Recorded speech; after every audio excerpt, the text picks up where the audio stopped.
Meus amores, e a gente continua agora, né, no nosso capítulo 6 aí, sobre o Império Bizantino, a origem do Império Bizantino, tá? Gente, aí nós temos a fundação, né, desse Império Bizantino. Ele é construído a partir do momento em que o imperador Constantino, lembrem, né, Constantino I vai decidir construir sobre a antiga cidade de Bizâncio uma nova capital para o Império Romano. E que Império Romano é esse? Império Romano do Oriente, tá bom? Aí ele constrói a cidade em cima da cidade de Bizâncio e vai colocar o nome dele, né, gente? Olha aí, tá? E aí essa cidade fica, né, sendo chamada de Constantinopla, que é a capital do Império Romano do Oriente. Tendo visto que o Império Romano ele vai se dividir porque ele estava muito grande, não dava para uma única pessoa administrar. Então Constantino resolve dividir. E o do Oriente fica passa por uma transformação na cidade de Bizâncio, onde vai se chamar de Constantinopla. E aí, como é que ele vai fazer, né? Ele vai enviar arquitetos, agrimensores, para fazer todo o molde da cidade. E aí, ela vai ser inaugurada no dia 11 de maio do ano de 330 da Era Cristã, no ano 330 depois de Cristo, século IV, sendo considerada aí a Nova Roma, ou a Roma do Oriente. Aí nós temos a antiga, né, cidade, que ela fica entre os dois continentes, principalmente, a área de entroncamento ali entre o continente europeu e o continente asiático. O cristianismo e a política imperial, a gente tem aí, né, no cristianismo acabou sendo, né, a religião oficial, sendo declarada a religião oficial do Império Romano, com o Edito de Tessalônica, para criar uma tentativa ali de unidade entre a população. Por quê? Porque a população não falava a mesma língua, eram povos de hábitos diferentes e constantemente tinham atritos entre si. E é nessa conjectura aí que ele pensa na possibilidade também, né, de simplesmente o próprio império pensa na possibilidade de tentar unir todo mundo. Então, como a maioria da população era cristã, tornando o império cristão, as pessoas vão se unir, nem que fosse pela religião. E foi isso que ocorreu, tá bom? Para evitar qualquer tipo de revolta. Os governantes bizantinos do Império Bizantino, né, do Oriente, tentaram transformar Constantinopla numa cidade cristã. Aí a gente tem os principais imperadores, tá, daquela época. Aí nós temos os principais imperadores, tá, gente? Constantino, que vai transferir a sede do Império de Roma para Constantinopla, vai tornar-se cristão e garantir a liberdade de culto para todo mundo. Ele vai se converter ao cristianismo. Aí Teodósio vai ser um pouco mais, né? Vai dividir o império entre seus dois filhos, entre Ocidente e Oriente. E aí a gente vai ter um problema, né? Porque ele vai se tornar cristão e vai declarar, através da Edito de Tessalônica, o cristianismo como a religião oficial do império. Justiniano, o imperador que mais desenvolveu o império, vai reunir aí as leis romanas no Código Justiniano. Vai combater as chamadas heresias, ato ou palavra contrária à Igreja Católica, e a partir daí, né, preste atenção, aí, né, que Constantino, ele vai transferir a sede do Império Romano, ou do Império de Roma, para Constantinopla, que ficava no Oriente. Depois a gente vai ter a divisão. Mas aqui o Império já era dividido, tá, gente? O Constantino já era dividido. Vamos aqui, tá? O cristianismo e a política imperial. Entra aí a ideia do chamado cesaropapismo. O que foi o cesaropapismo, né? Cesaropapismo, gente, nesse período, a igreja deveria ficar sob o controle do Estado. Ou seja, o líder político deveria controlar, né, a igreja. Qual era a principal característica aí, né? A unidade, o afunilamento da unidade da igreja com o Estado. Então era como se fosse uma única coisa.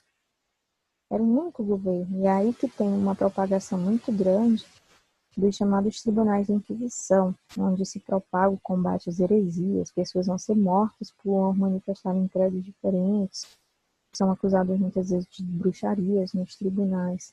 tá? Nós vamos ter a instalação de símbolos cristãos. Aí surgem, né, os ícones que vão fazer parte das igrejas orientais, que são esses quadros, e os chamados relicários.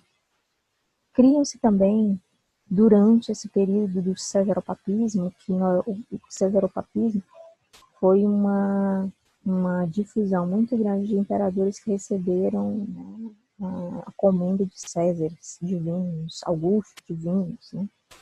Então, nós vamos ter também a criação de mosteiros. Aí nós temos a cultura bizantina, para vocês avaliarem essa questão do Império Bizantino, né?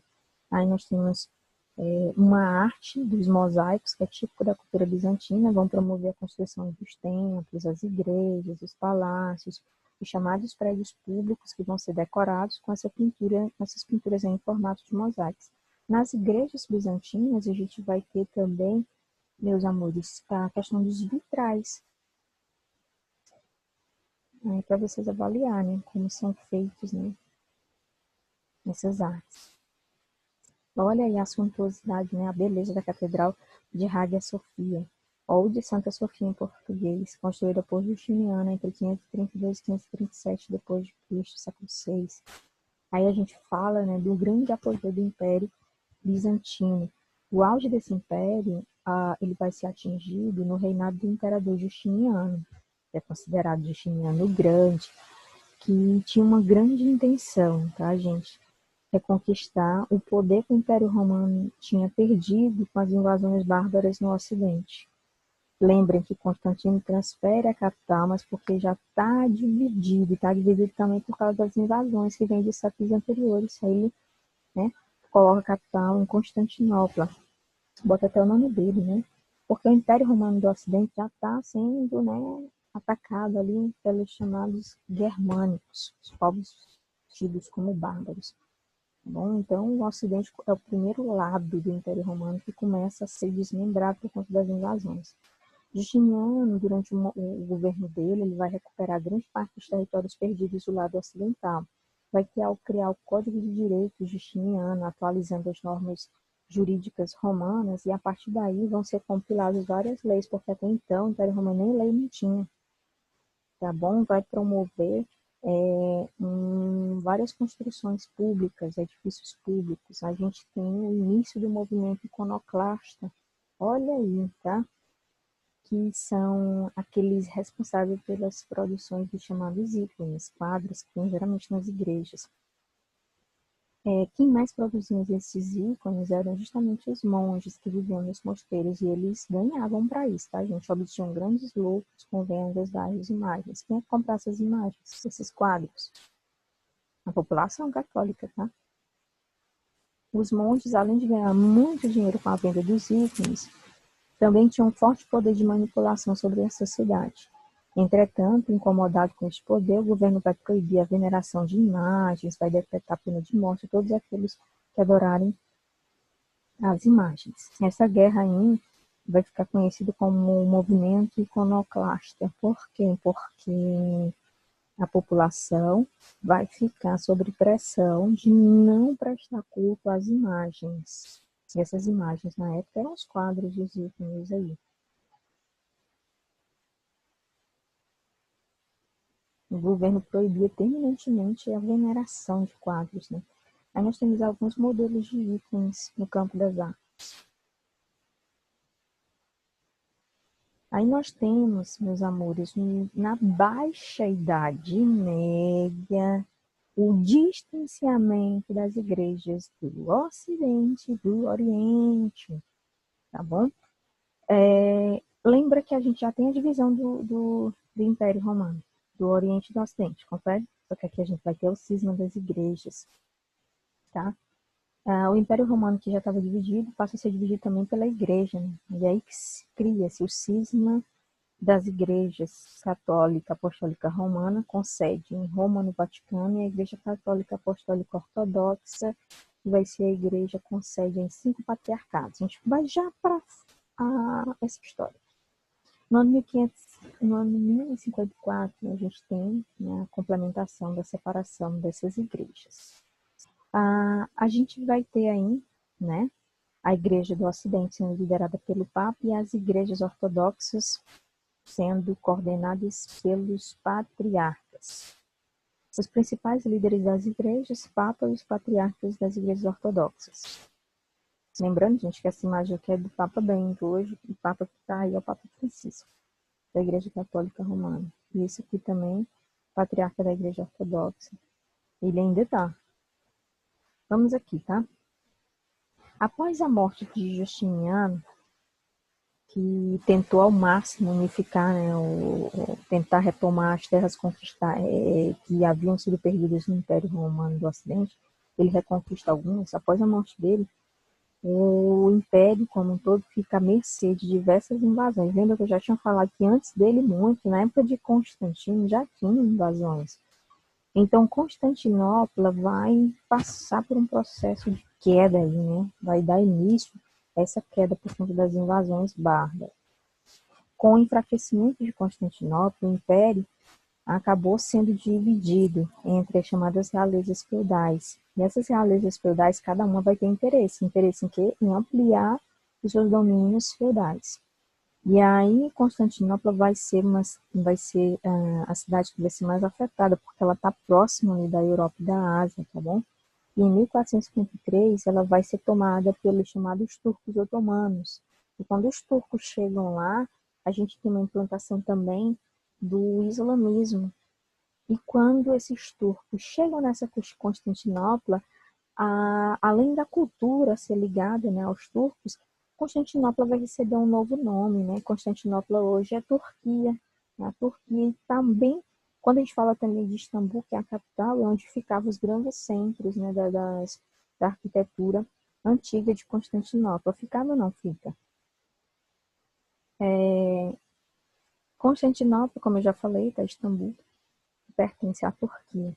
Apesar de um passado turbulento, o centro histórico, gente, ainda hoje é preservado e impressiona muitos turistas, porque há um rico acervo cultural, principalmente na questão arquitetônica. Beleza?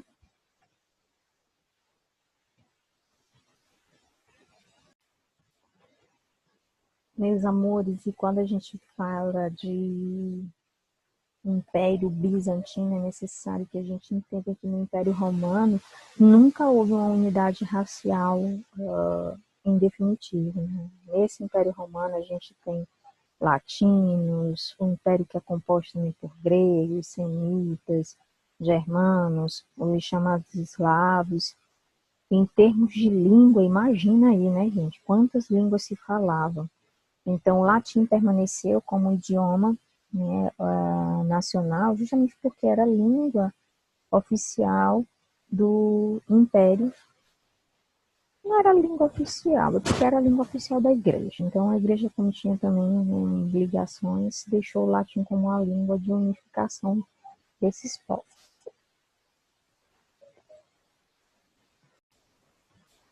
Mesmo assim, gente, o grego acabou predominando como um idioma oficial no século VII da era cristã. E aí, como os bizantinos eram muito religiosos, vão se envolver em várias disputas teológicas que vão acabar aí em guerras civis, justamente por causa da religião. E aí está o problema, né? Porque disputas religiosas não levam ninguém a lugar nenhum. Era um Estado centralizador, a agricultura aí a gente tem a caracterização, né, dos latifúndios, eram controlados pela igreja, nós temos aí os próprios mosteiros católicos tinham uma nobreza latifundiária muito grande também, e dentro do próprio latifúndio católico se tinham pessoas trabalhando, então todo o trabalho era feito por colonos livres e escravos, situação que muitas vezes vai chegar a ultrapassar as barreiras do tempo, e vai sair da Alta Idade Média e vai chegar na Baixa Idade Média também. A gente vai ter, né, um intenso desenvolvimento comercial, principalmente na questão, né, da troca de mercadorias e também da chegada de mercadorias que vinham através da importação, vindo principalmente dos países da África e da Ásia, como perfumes, tecido de seda, porcelana, peças de vidro, era muito comum.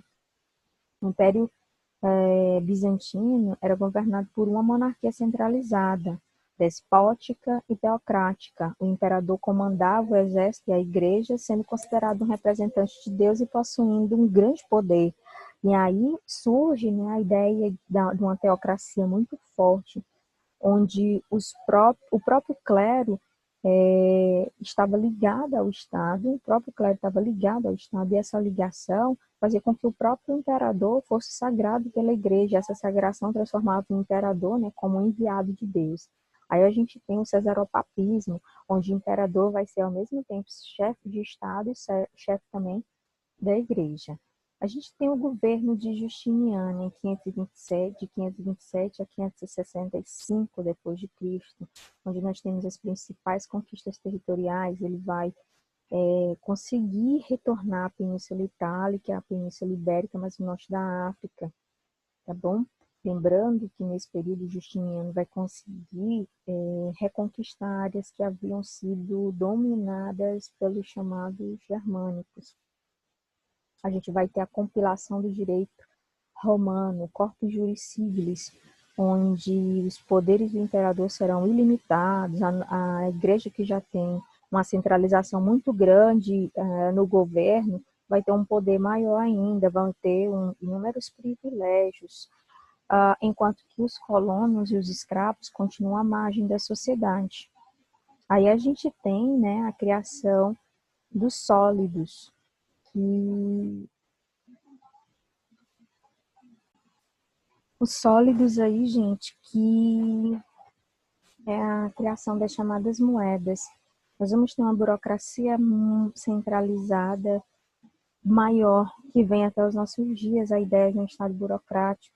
Nós vamos ter gastos militares por conta das chamadas invasões, se gasta muito com a questão militar, por conta das guerras que sempre vão estar ocorrendo dentro do território, e vai aumentar cada vez mais os impostos. Quem mais paga imposto aqui é o homem do campo. Aqui a gente vai ter as chamadas revoltas populares, porque principalmente o homem do campo que paga muito imposto não vai aceitar esses absurdos. E aí a gente vai ter, né, uma onda de revolta muito grande. Aí, nós temos aí, né, a criação da Igreja de Santa Sofia, com o estilo da arte bizantina, que é a arte oriental, e vai até ser apelidada pela galera da história da arte como a majestosidade, porque ela é muito perfeita. Olha, ela é linda, né, o design dela, as estruturas artísticas, as artes todas perfeitas. Estimula-se que Justiniano tenha enviado, né, matemáticos para fazer as medidas, pessoas que trabalhavam, né, com arquitetura, porque tudo isso aí foi feito milimetricamente. Aí a igreja Hagia Sophia, ou a igreja da Sagrada Sabedoria, pode olhar que as artes são todas perfeitas aí na mesma angulação. Aí é interno, tá bom? Aqui a gente tem os cismas da igreja, a religião, no qual a gente tem o surgimento das grandes heresias que, na minha visão, elas não existiam, elas passam a existir aqui por uma questão de perseguição do que é diferente. Lembrem que a igreja está ligada ao Estado, e por essa ligação a gente tem um modelo teocrático. Nesse modelo teocrático surge, né, a questão do Tribunal da Santa Inquisição, onde as pessoas que vão ser acusadas de bruxarias, heresias, vão para esses tribunais, e muitas pessoas vão ser, né, mortas, vão ser condenadas nesses tribunais à morte. E tudo isso, gente, dentro aí desse grande império. Aí a gente tem a galerinha, né, que pregava a ideia monofisista, negavam a Santíssima Trindade. Diziam simplesmente que Cristo tinha apenas uma natureza divina, mas que não existiam três pessoas. Diziam que Deus é Deus e o resto pode ter até a natureza, mas não são pessoas da Trindade. E aí surgem os iconoclastas, que vão destruir imagens, mas em compensação vão fazer os chamados ícones, né, que são os quadros, e vão passar a vender esses quadros.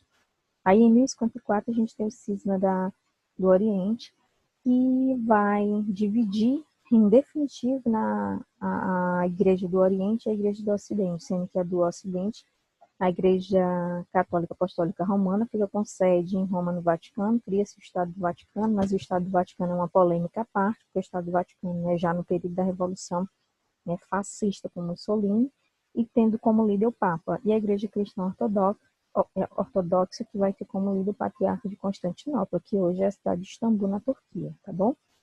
Aí a decadência do grande Império Romano, ele vai ocorrer principalmente por conta das invasões dos bárbaros e dos árabes, que começa essa ideia de invasões, principalmente pelo Império Romano do Ocidente. Os bárbaros começam a invadir demais as terras ocidentais, e aqui o Império Romano do Ocidente tem muitas fraquezas, né, de defesa, e é por conta disso que vai ser o primeiro a ruir. E isso vai acontecer entre os séculos 7 e século 8. Entre o século 11 e 13, a gente vai ter, né, a questão das cruzadas. E essas cruzadas vão envolver disputas, guerras entre cristãos e islâmicos. Os cristãos aí, gente, vão em direção a Jerusalém, porque querem retomar Jerusalém, que está sob o domínio dos turcos otomanos. E também vão em direção depois da Península Itálica, Península Ibérica, que também sofreu invasão, tinha sofrido invasão dos árabes aí, tá? A gente fica aqui no legado cultural, porque é muito grande esse assunto, senão a aula fica muito extensa, tá, meus amores? A gente fica por aqui, até a próxima aula.